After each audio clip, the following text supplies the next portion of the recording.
ఇతనికి జోకులంటే చాలా ఇష్టం. చాలా ఫనీగా ఉంటాడు. జియా, ఇప్పుడు మనం జోకులు వేసుకునే మూడ్లో ఉన్నామనిపిస్తుందా నీకు? ఎవరైనా పెళ్లి గురించి అడిగితే నీ జీవితంలో ఎవరూ లేరని చెప్తావు. ఇప్పుడు ఆ అబద్ధాన్ని దాచిపెట్టడానికి ఇతన్ని తీసుకొచ్చావా? మీ అందరూ ఒక విషయం గమనించలేదా? ఈ ఇద్దరు ఇక్కడికి వచ్చినప్పటినుంచి వాళ్ల కళ్ళల్లో ఎలాంటి ఎమోషన్స్ కనిపించడం లేదు. అంటే వాళ్ళిద్దరికీ ఒకరిపై ఒకరికి ఎలాంటి ఫీలింగ్స్ లేవు. ఏమంటారు మీరు? ఎవరికైనా అలా అనిపించిందా? లేదు, అలాంటిదేమీ కనిపించలేదు. ఇది ప్రేమ కాదు, స్పష్టంగా డ్రామా. మన ఊర్లో జరిగే రామలీలలో వానరుడు కూడా ఒక నకిలీ బాయ్ ఫ్రెండ్ కంటే బాగా నటిస్తాడు.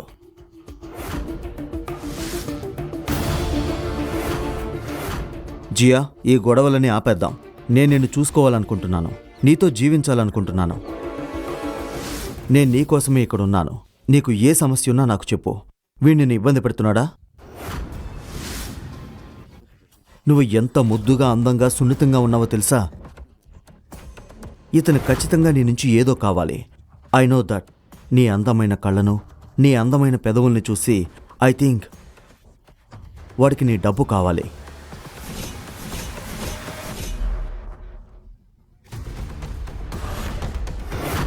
జియా, నువ్వేం చేశావు?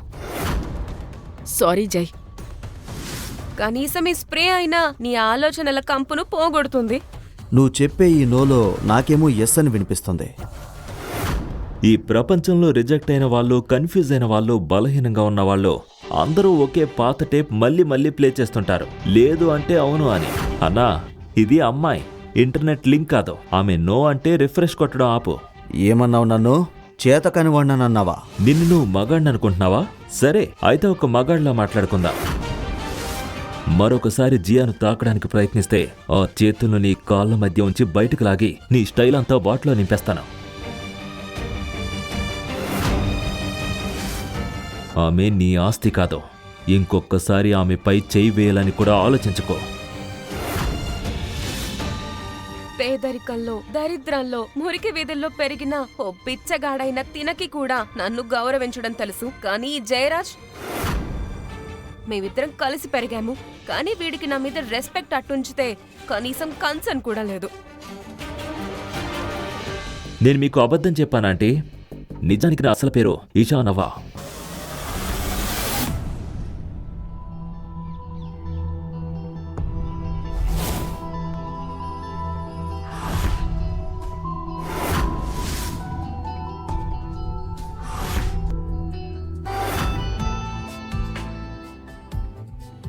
మరి జయరాజ్, ఏమన్నావు?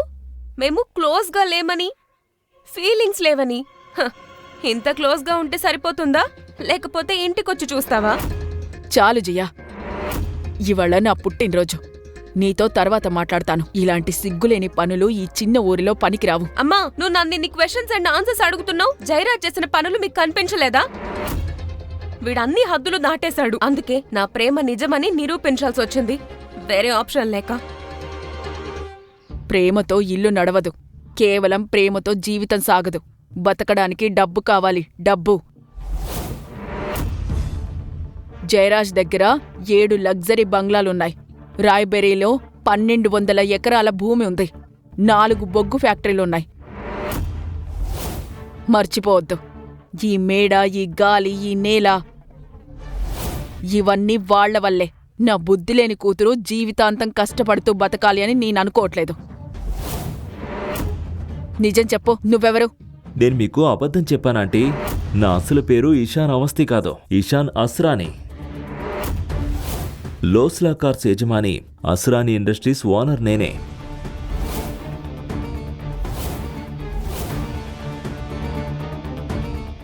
నేనే అసలైన కార్ గురు. జియా ఒప్పుకుంటే ఆమెను పెళ్లి చేసుకోవడానికి నేను సిద్ధంగా ఉన్నాను.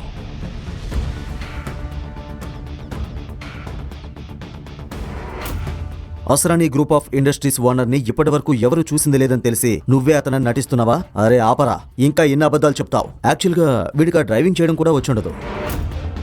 నీకు కార్ డ్రైవ్ చేయడం వచ్చా? కార్ నడపడం తెలుసు, దాన్ని తయారు చేయడం కూడా తెలుసు. ఓయ్,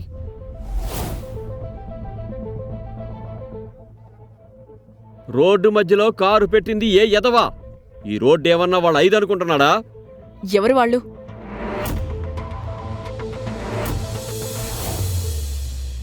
ఇలా అరుస్తున్నారెందుకు? ఏమైంది? ఏమైంది? ఈ కారు ఎవరిదో వాళ్ళు వెంటనే తీయండి, లేదంటే ఇది కారు కాదు, తుక్కు తుక్కు అయిపోతుంది. ఈ కార్ ఎవరిదో తెలుసా? ఇది వరుణ్ అహూజా కార్. అతను మినిస్టర్ కొడుకు. నువ్వు దీనిని పొరపాటున ముట్టుకున్నా మనందరికీ తొక్క సిరుగుది. వెనకెళ్ళు. అలానా? అయితే ఈ కారుని పగలగొట్టి దారిని చేద్దాం. బాబు, అవసరమైతే నీ కాళ్లపై పడతాను. నా ఇంటి ముందు అతని కారుకేమైనా అయితే అతను నన్ను వదిలిపెట్టాడు. నాకు చిన్న కూతురు కూడా ఉంది బాబు. దయచేసి ఏమీ చెయ్యొద్దు ప్లీజ్. పక్కకి జరగంటే పక్కకి జరగవు. ఓ జయరాజ్, నువ్వైనా ఏదైనా చెప్పు. అతన్ని ఆపు. ఏం మాట్లాడుతున్నాడో చూడు. అరే బేవకూఫ్, ఆంటీ ఏం చెప్తుందో అర్థం కావట్లేదా? మా నాన్న ఈ ఊరు సర్పంచ్. ఇప్పుడు ఫోన్ చేసినా మీలాంటి రౌడీలను ఒక్క నిమిషంలో సెట్ చేస్తాడు. ఓహో, కారుని తాకొద్దా? అయితే నిన్నే తాకాలా? నాన్న కూచి. ముందు వీడి సంగతి చూద్దాం, తర్వాత కారు సంగతి చూసుకుందాం.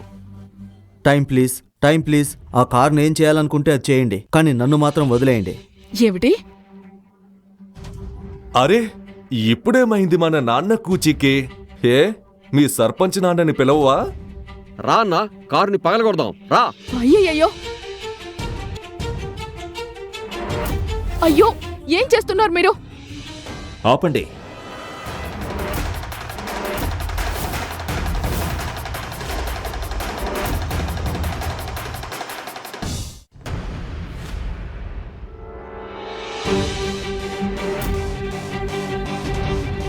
నువ్వెవట్రా? ఆ? నువ్వేం చేస్తున్నావు? తప్పుకో ఇక్కడి నుంచి. నాపై నమ్మకం ఉంది కదా? ఓయ్, అక్కడేం రహస్యంగా మాట్లాడుకుంటున్నారో నాకు వినిపించేలా మాట్లాడండి. రేయ్, ఇక్కడి నుంచి వెళ్ళిపో. అనవసరంగా సీన్ క్రియేట్ చేయకు. అది ఆశ ఆంటీకి ఇంకా పెద్ద సమస్య అవుతుంది. అన్న చెప్పినట్టు విని వెళ్ళిపో.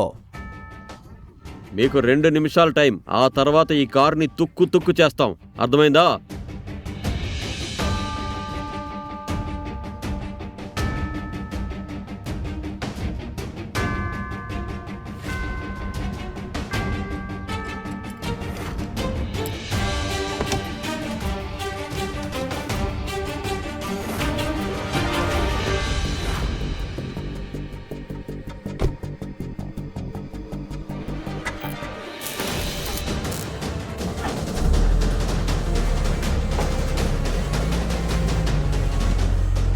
స్టార్ట్ అయిపోయింది.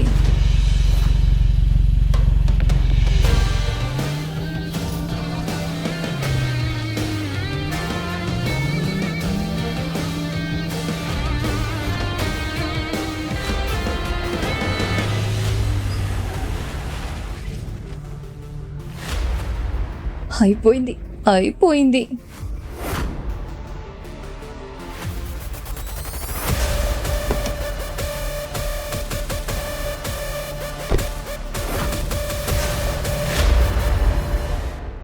ఓయ్ బాబు, నువ్వెవర్రా?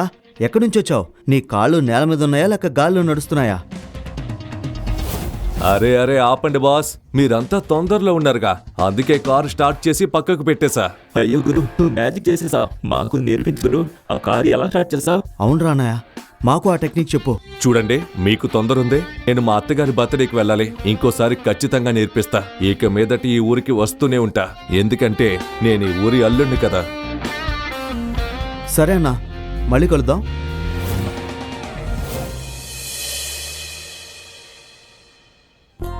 ఇదేంటి, ఒక్క చూపులోనే నా మనసుని దొంగలించేసావు? ఇంత స్టైల్, ఇంత క్లాస్, ఇంత మంచితనం ఉన్నవాణ్ణి నేనెప్పుడూ చూడలేదు. నిజం చెప్పు, ఇంత స్మార్ట్గా డీసెంట్గా ఉన్న నువ్వు ఎలా బెచ్చగాడివయ్యావు? అసలు విషయం ఏంటి గురు? కాదు జియా, నిజానికి నేను ఒక విషయం చెప్పాలనుకుంటున్నాను. ఇప్పుడు అర్థమైందా ఆశమ్మా? వీడు ఎవరో? వీడు ప్రొఫెషనల్ దొంగ. కార్లు దొంగిలించడమే వీడి పని. చాలు, ఇంకో మాట కూడా ఆయన గురించి తప్పుగా మాట్లాడొద్దు.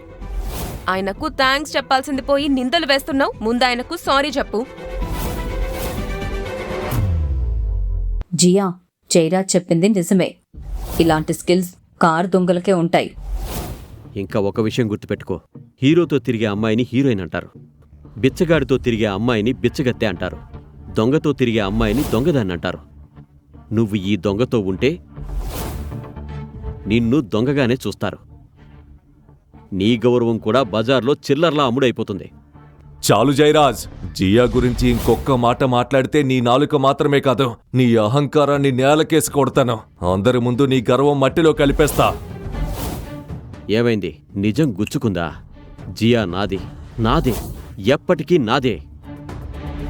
జియా ఎప్పుడూ నీది కాదు, ఆమె కళ్ళల్లోనే అది కనిపిస్తుంది. కానీ జియాని ఎవరైనా తాకినా లేదా తప్పుగా చూసినా వాళ్ళ జీవితమే నేలమట్టం చేస్తాను. వాళ్ళ పేరుతో ఒక పేజీ కూడా ఈ లోకంలో మిగలకుండా పాతి పెడతాను. అయ్యో ఆపు నీ డైలాగులు. ముందు నువ్వు దొంగ కాదని నిరూపించు. తెలియకుండానే నువ్వు దొంగని ప్రేమించావు.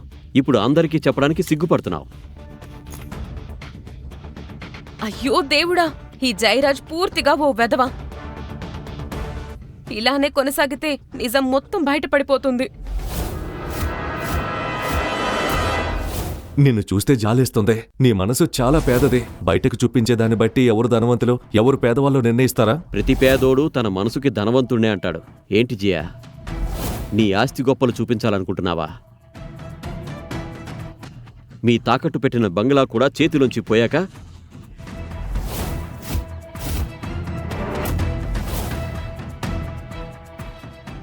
ఆ బంగ్లాను కూడా గుండెల్లో పెట్టుకుని తిరుగుతావా?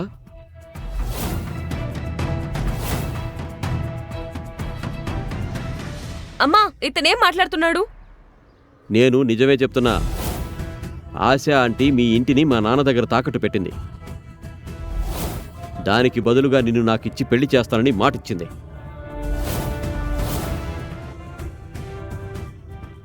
జరిగిందేంటంటే, అవును, నీ చిన్నప్పటి నుంచే మన ఇల్లు తాకట్టులో ఉంది.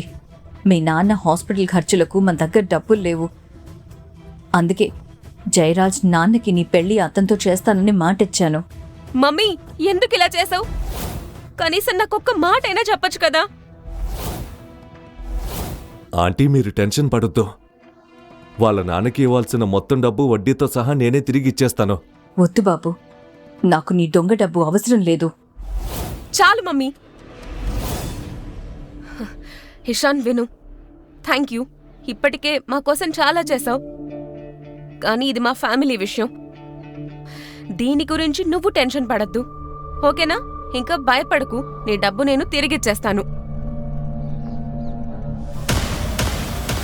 హలో షెర్లీ, నేను ఆర్డర్ చేసిన గిఫ్ట్స్ అన్ని ఎక్కడున్నాయి? ఏ గిఫ్ట్స్ రా? నువ్విచ్చిన ఆటో ఉందిగా, అదే ఎక్కి ఆ సన్న గల్లీదారిలో వెళ్ళిపో.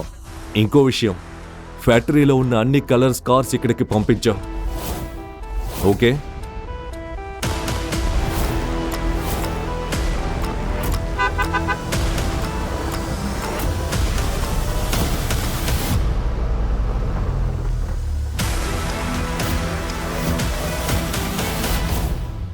ఇలాంటి కథలు మరిన్ని వినాలనుకుంటున్నారా? అయితే కింద ఉన్న లింక్ని క్లిక్ చేసి పాకెట్ ఎఫ్ఎం యాప్ని ఇప్పుడే డౌన్లోడ్ చేసుకోండి. మరిన్ని అద్భుతమైన కథలతో మళ్ళీ కలుద్దాం.